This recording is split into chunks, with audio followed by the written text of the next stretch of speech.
नमस्कार दोस्तों। पिलर ढलाई कर रहे हैं क्या?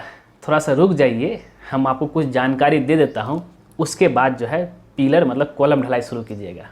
और आज आपको बता दूँ, मेरा टॉपिक आज का वही है कि बिगेस्ट मिस्टेक जब आप पिलर ढलाई करते हैं, पिलर बनाने का प्लान करते हैं, तो उसमें क्या एक ऐसा बिग मिस्टेक हम लोग करते हैं।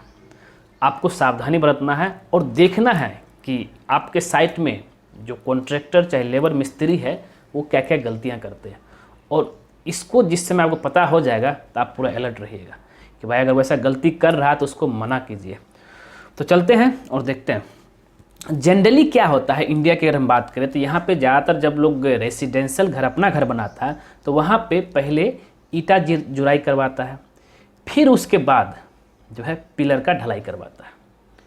लेकिन अब मैं मैक्सिमम वीडियो में क्यों बोलता हूँ कि भाई पहले पिलर ढलाई कर लीजिए, उसके बाद तब जा कर के आप जो है ये ब्रिक कीजिएगा। अब देखिए यहाँ पे क्या है, इस पिलर को देख लीजिए। अब एक तो पहला बात है कि शटरिंग बोर्ड अच्छे से इस्तेमाल नहीं किया है और पिलर क्या हुआ कि पूरा फूल गया है। और साथ ही फूला तो ठीक है, और ब्रिक में भी जो है जैसे कहते हैं ना कोई चीज़ को चिपका देना पत्थर जाना, उस तरह से हो गया है। तो ये ब्रिक में भी जो है घुस गया है। तो ये तरीका नहीं है। और क्योंकि अगर पिलर आप बनाते हैं उसके लिए प्रॉपर आपका शटरिंग होना चाहिए, और साथ ही उसमें कवर ब्लॉक भी प्रॉपर होना चाहिए। पिलर अपना इंडिविजुअल होना चाहिए, कभी भी वो ब्रिक का के साथ नहीं होना चाहिए। सिंपल सी बात है। और आप ये भी ध्यान दे रखिएगा कि जब भी कभी आपके घर बना रहे हैं तो भाई पिलर का शटरिंग के लिए कॉन्ट्रैक्टर किस टाइप का मटेरियल इस्तेमाल करते हैं। अगर प्लाई इस्तेमाल करते हैं तो उसमें भी जो है प्लाई का बोर्ड बनाना चाहिए। बोर्ड में भी प्लाई बना लिए, उसके चारों साइड बटन होना चाहिए। अब ऐसा नहीं कि बस प्लाई में एक ठो बस बटन लगा दिए एक साइड बस हो गया। हम आपको एक और चीज़ दिखाऊंगा जहाँ पे एक प्लाई में बटन इस्तेमाल किया ही नहीं, बस जैसे प्लाई ऐसे करके लगा दिया। अब उसमें क्या होता है कि जिस समय आप पिलर ढलाई करेंगे तो उसमें जब कंक्रीट डालेंगे तो थोड़ा सा कंपैक्शन करेंगे हैंड वाइब्रेटर से चाहे वाइब्रेटर से, तो वो क्या होगा कि आपका फूलना शुरू हो जाएगा। क्योंकि प्लाई में तो बटन है नहीं, कुछ सपोर्ट है नहीं, उसके वजह से। और या नहीं तो अब वो बटन चाहे प्लाई अगर सपोर्ट आप अच्छे से नहीं दिए हैं, उससे बहुत लोग क्या होता है बचना चाहता है। और बचने के लिए क्या होता है, जैसे यहाँ भी आप देख रहे हैं कि ये जो है पूरा जो है कॉलम फूल गया है। और उसके बाद जो है ब्रिक में भी जो है घुस गया है। और उसके बाद जैसे उस फूलने से बचने के लिए मैं बता रहा था कि लोग क्या करें ना तो उसमें वाइब्रेटर मारेगा, ना ही कंपैक्शन करेगा। अब अगर आप वाइब्रेटर कंपैक्शन नहीं करते हैं तो फिर क्या होगा, उसमें हनीकम मतलब कि वो जो है जैसे मधुमक्खी का छत्ता होता है जिसको हम लोग हनीकम बोलते हैं, उस तरह का दिखेगा। हम वो भी आपको दिखाएंगे। तो अब है कि अब उससे बचने के लिए कॉन्ट्रैक्टर चाहे मिस्त्री की मतलब कि ओनर को पता ना चले कल, तो उसके लिए क्या करता है, उसमें सुबह होते जैसे डिशटरिंग किया उसमें प्लास्टर वाला मसाला छिप देता है, मतलब कि उसको ढकने के लिए। और ये बहुत ही गलत तरीका है। आप जैसा कि यहाँ पे देख भी रहे हैं कि इसमें क्या हुआ कि प्लास्टर का जो है मटेरियल मतलब ढक दिया। और आपको जैसे कि ये सेम सिचुएशन, ये तो मैं आपको छोटा सा एग्जांपल दे रहा हूँ कि भाई यहाँ पे कॉलम कंपैक्शन अच्छा से नहीं हुआ, देखिए पूरा होल हो गया। हनीकम इसी को बोलते हैं, हनीकम दिख रहा है।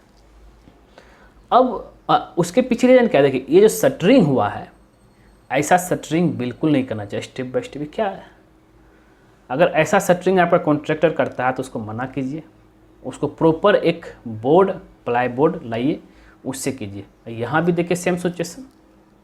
और ध्यान रहे जब भी कभी आप जहाँ भी अगर कंक्रीट का काम कर रहे हैं, चाहे वो बीम हो, चाहे फुटिंग हो, कॉलम हो, बीम हो, स्लैब हो, और ये सब में आपको जो है वाइब्रेटर मतलब कंक्रीट वाइब्रेटर होता है उसका इस्तेमाल करना ही करना है। नहीं करेंगे हनीकम दिखेगा।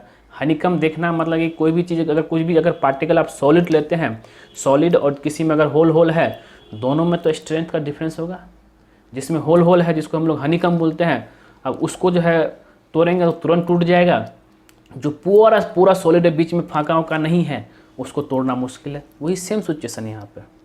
तो अब कंक्रीट को कंपैक्शन के लिए उसके अंदर से एयर वॉइड निकालने के लिए आपको वाइब्रेटर मारना पड़ेगा, लेकिन अब वाइब्रेटर मारेंगे तो पूरा जो कॉलम में भागेगा, उसके लिए आपको प्रॉपर शटरिंग करना पड़ेगा।